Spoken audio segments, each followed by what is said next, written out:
What do you say? The Cubs are gonna win.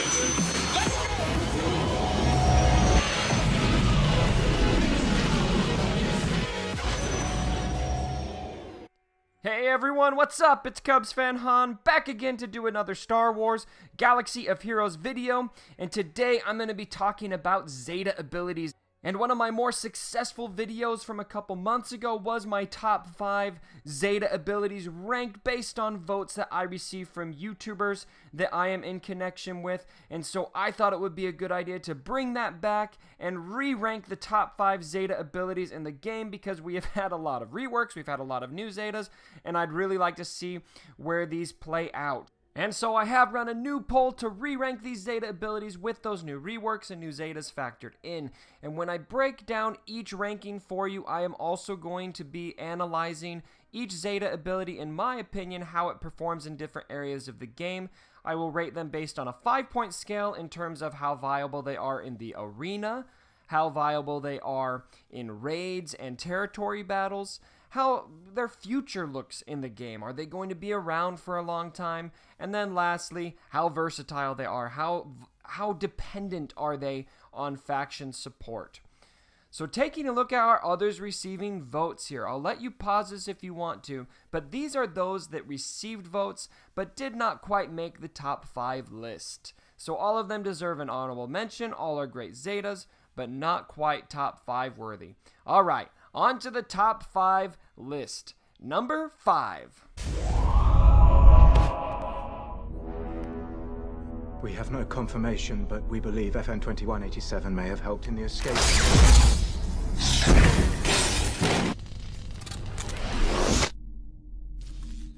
Anything else?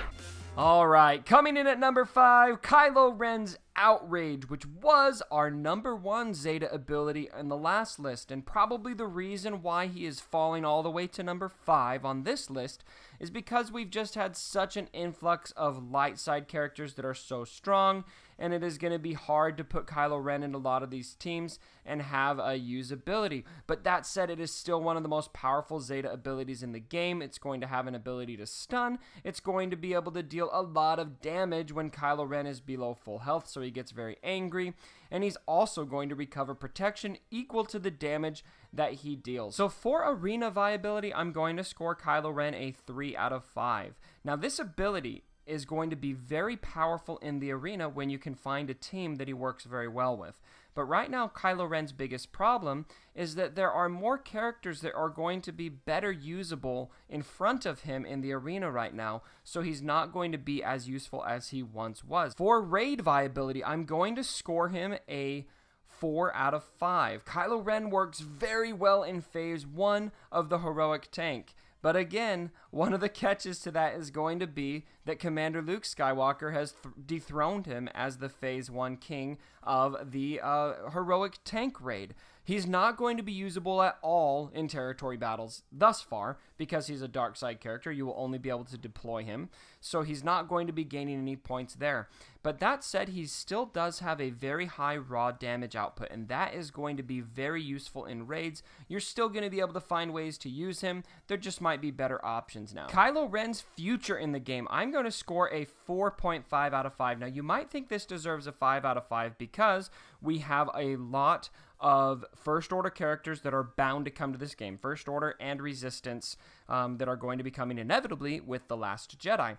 Now, be that as it may, a trend in this game has been light side seems to just triumph over all. The dark side has not had much of a chance to shine in the arena, and in raids for that matter, and so I have my reservations on how viable First Order is going to be. I think Resistance might be a better option, but that said, with the new movie coming, it does seem very apparent that we are going to have a lot of usability for First Order and Resistance characters. Captain Phasma is the login character this month, so maybe that means something, but the trend of the game so far has been a priority on light side, so that's why I'm not going to quite give him a 5 out of 5 on future. And then finally, versatility, which I will score a 5 out of 5. Kylo Ren's ability has no dependence whatsoever on faction.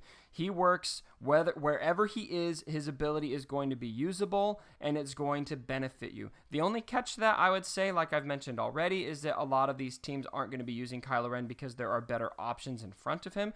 But the ability itself is one of the most versatile Zeta abilities in the game.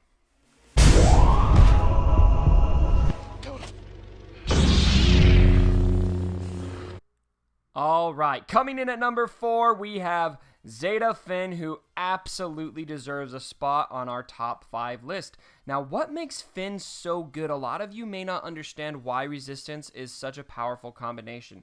Let me explain this to you. His Zeta ability says Resistance allies gain 30% offense and 60% defense, and all other allies gain half that amount. Whenever a Resistance ally loses Foresight, they gain advantage for 2 turns, and whenever an enemy takes damage from Expose, reduce the cooldowns of all Resistance allies by 1, and grant them 35% turn meter. This is amazing because we're going to be dealing a lot of damage when we're exposed, and we're going to be resetting cooldowns so you can use your specials more, and we're going to give everyone 35% turn meter. And then all these Resistance characters have all of this built into their kits. Resistance Trooper inflicts expose on his basic and gains 55% turn meter whenever an enemy becomes exposed. Resistance Pilot and Poe can inflict the debuff expose on their special. And so we're going to have a lot of turn meter going around, we're going to have a lot of damage going around, and we're going to have a lot of debuffs going around. So obviously you need to mod these characters for potency so you can get the max benefit. But when this is ran properly, it has a ton of viability in this game. So starting with arena viability, I'm going to score Finn a 3.5 out of 5. Now he may deserve a higher rank than that. The reason I'm knocking him a bit is because you have such limited options to run him with at this point, but that could change soon.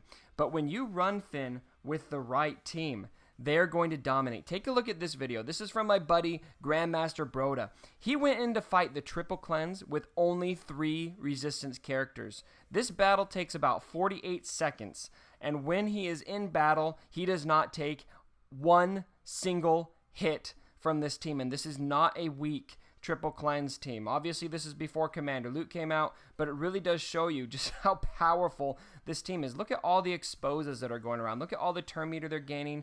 They're going to have their specials reset all the time, and the battle is just completely dominated. Wow, that is super impressive. Raid viability, I'm scoring a 5 out of 5 still. Finn works great for Phase 2 of the Heroic tank with the Resistance team for all of the same reasons they work well in the arena. They're going to be able to do a lot of raw damage on the tank, topple it several times, and put out several million damage, which is always going to be useful to have. Finn's future in the game gets a 5 out of 5. This really goes without saying. We've got The Last Jedi coming up. We're going to have a lot more Resistance characters in this game, which is really exciting, and I expect his Zeta ability to be every bit as viable then as it is now, but perhaps with more options to run him with that are going to be useful. For Finn's versatility, I'm going to only score him a 3 out of 5. And the big reason for this is not only because he is faction dependent. You really need to have Resistance allies with him for this to work, but also because there are so few choices to run with Resistance. You've only got 6 total Resistance characters. It used to be 5, and then we received R2. So we really don't have that many options. Now the options we do have are good, and they work very well together, but for now we're very limited on who we can run with Resistance. Again, that's bound to change, so I expect this number to go up when The Last Jedi comes up, but for now, 3 out of 5 for versatility. Number 3. Coming in at number 3, we have Raid Han, who got a new Zeta ability on Shoots First with the A New Hope reworks, and this Zeta is awesome. Let me just read this to you because it's still kind of new. Han now has plus 35% counter chance, which under Commander Luke Skywalker is going to be awesome. Plus 20% critical chance, and the first time each turn Han uses his basic attack, he attacks again, dealing 50% less damage. Han also takes a bonus turn at the start of each encounter, and during this turn, Han now ignores Taunt, and he can only use his basic ability, but it will stun for 1 turn and can't be resisted, so it will hit through Foresight and all of that stuff. This is awesome and a huge upgrade, and one that we asked for when we looked at Han. We wanted to make him more viable. A big item that a lot of us were calling out was make it stun every time and have him ignore taunts. So props to the devs for listening to that feedback and giving us a much more OP Han Solo. So for arena viability, I'm giving Han a 4.5 out of 5. He is a dominant force in the arena currently. He can take General Kenobi down very fast with his special and now 2 attacks on his basic. He works great with Commander Luke Skywalker as a lead because he's going to have counter chance through the roof. He also works great with, say, like an Ezra Bridger. R2-D2 is also going to be really important to run with Raid Han because he's going to keep him stealth so that he can stay alive long enough because, again, his biggest weakness is that he's kind of squishy.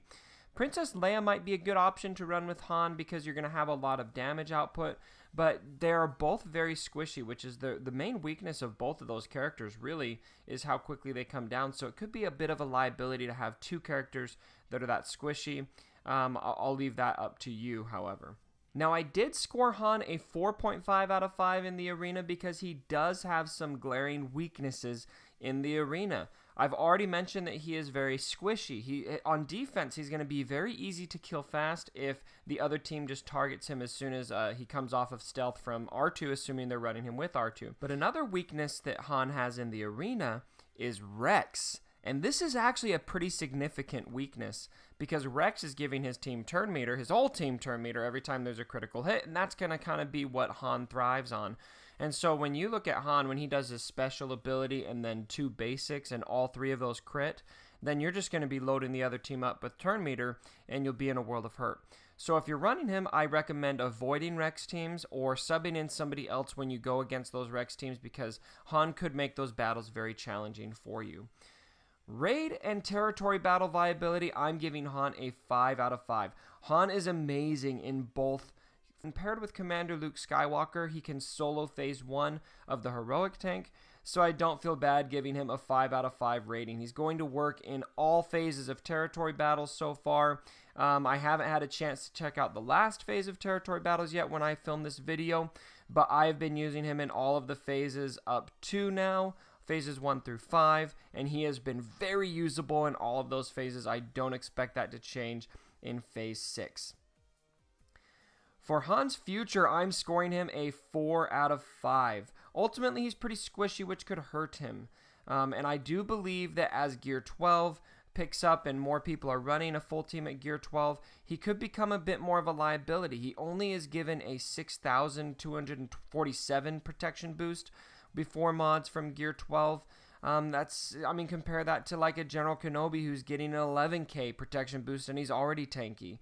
Obviously, Han's not meant to be a tank, and so there's going to be a difference there, but he is just so easy to kill, and so it could be a bit difficult to run him in the future. I'm just kind of looking ahead, but still 4 out of 5 for his future because he is so heavy on the DPS, and so I do believe that as long as you guys are able to find ways to keep him alive, he will be viable for a long time. Versatility gets a 4.5 out of 5. Han Zeta is not faction dependent whatsoever, so I'm scoring him high on versatility. You can really plug and play him in a lot of different squads and be fine. He's probably going to fit best in Rebel squads still. They do kind of play to his kit a bit more, especially if you look at Commander Luke Skywalker as lead. He's going to give Rebels counter chance, and so Han having plus 35% counter chance as well on his Zeta ability, shoots first. It's going to kind of be a match made in heaven. So I am only going to give him a 4.5 out of 5 instead of 5 out of 5, but still very versatile and usable in several different areas of the game. The Force is with you, young Skywalker. But you are not a Jedi yet. Coming in at number 2, we have Commander Luke Skywalker's It Binds All Things, which many of you have been saying for a long time is Luke's best Zeta. This list would agree and even put him at number 2 overall for It Binds All Things. Let me read this to you because it's still a bit new. Luke has plus 40% potency. Whenever Luke resists a detrimental effect, he recovers 5% health and 5% protection. And whenever Luke inflicts a debuff, he gains 10% turn meter, and all other allies gain half that amount. So this is super cool and very usable in every aspect of the game. I'm scoring him a 5 out of 5 on arena viability. Turn meter manipulation is king in the arena, and Luke is going to give himself 10% turn meter and his whole team 5% turn meter basically every time he goes, because he's going to be inflicting debuffs on both his on his basic and his first special. And then, of course, when he uses It Binds All Things, he's going to take a turn right away after that. And then, of course, on top of that, Luke has plus 40% potency built into this ability, which is going to increase the likelihood that he is inflicting debuffs on every turn. He's very fast, so he's bound to be taking a lot of turns, so definitely mod him for speed, which I think goes without saying, and you're going to be getting your team a lot of turn meter throughout the battles. For raid and territory battle viability, I'm giving Luke a 4 out of 5 for It Binds All Things. Now, before you burn me at the stake, I get it. Luke is the most OP character we have ever seen for raids. I don't think that is disputable. I'm not judging Luke as a whole here on this figure, though. This is for It Binds All Things. And I do not believe that It Binds All Things gains you a ton in raids. Luke is going to have as much benefit without It Binds All Things, in my opinion, as he does with, for the most part. You are going to get some turn meter gain there in raids, which is nice to have, but if you really want to look at what Zeta is going to be a 5 out of 5 for raids, it's probably going to be Learn Control, because it gets you 100% tenacity, which is a lot more useful than It Binds All Things from a raid standpoint. Still very good to have for raids, and very much deserving of a 4 out of 5, but not quite 5 out of 5 for raids for It Binds All Things. The future of the game, I'm going to give him a 5 out of 5 as well, just because of how OP Luke Skywalker is and how OP this Zeta is. He's not going anywhere. Now, perhaps the Rebel faction has got as much love as they possibly can, or perhaps not. I don't know. But I do see Commander Luke Skywalker being ran in meta teams regardless of what faction is shining, and this Zeta is not faction dependent, so it is going to be useful in the future of this game for a long time. Speaking of faction dependency, I'm also giving Luke a 5 out of 5 on versatility. Most of Luke's kit is not faction dependent, and It Binds All Things has no specified faction whatsoever, so you will get equal benefit from this Zeta regardless of what team you run him in. A lot of people are going to be running him with Rebels because of what the rest of his kit does, but It Binds All Things especially is going to have equal benefit regardless of what faction you run him in. All right, moving on to number 1. What mission? What are you talking about? I've just about had enough of you. Coming in at number 1 is, of course, R2-D2's Number Crunch, and I don't think there's a whole lot of room for doubt. This is the best Zeta ability in the game. He is going to buff droids Galactic Republic, which are mostly going to be seen as Jedi, Rebels, and of course Resistance, which is going to play to the future of this character because we have a lot of Resistance characters coming. Arena viability, I'm giving R2, of course, a 5 out of 5. He works in so many different teams, and he's going to be giving everyone a lot of offense, protection, health, and potency, which is very usable to have. Not to mention that R2-D2 himself is just an all-around great character to have with you in the arena to help boost the usability of your team.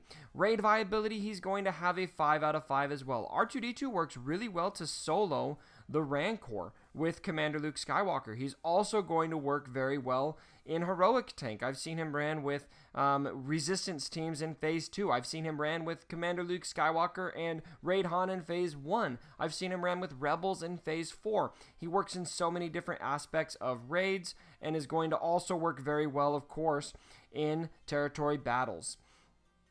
And then, of course, the future of this ability is going to be bright because it is buffing Resistance as well as other factions that are viable currently. So you can plug and play R2-D2 right now, and you can trust that he is going to be usable in the future because he is going to be buffing Resistance characters, and those are bound to have a turn in the meta, in my opinion, coming up in the future. For versatility, I am giving R2-D2, of course, a 5 out of 5 for Number Crunch. This is faction dependent to a point, but there's so many factions that it is buffing that you can really pick and choose so many different areas of the game to use him in, and you're going to have benefit. So Number Crunch coming in at number 1, absolutely the best Zeta ability in the game. So what did you think about my list? What do you disagree with? What Zetas do you think were snubbed from the list that deserve a spot? I know a lot of you might feel like Barriss Offee got snubbed because she has such a great Zeta ability. A lot of you may feel that Vader got snubbed or Darth Maul got snubbed. Let me know in the comments below. I'd love to debate and talk about this. All this is, of course, subjective, so keep it respectful. But at whatever the case is, I do hope you enjoyed the video. I hope you are enjoying territory battles. If you did like the video, please like, comment, share, and subscribe. And as always, don't forget... Over my dead body.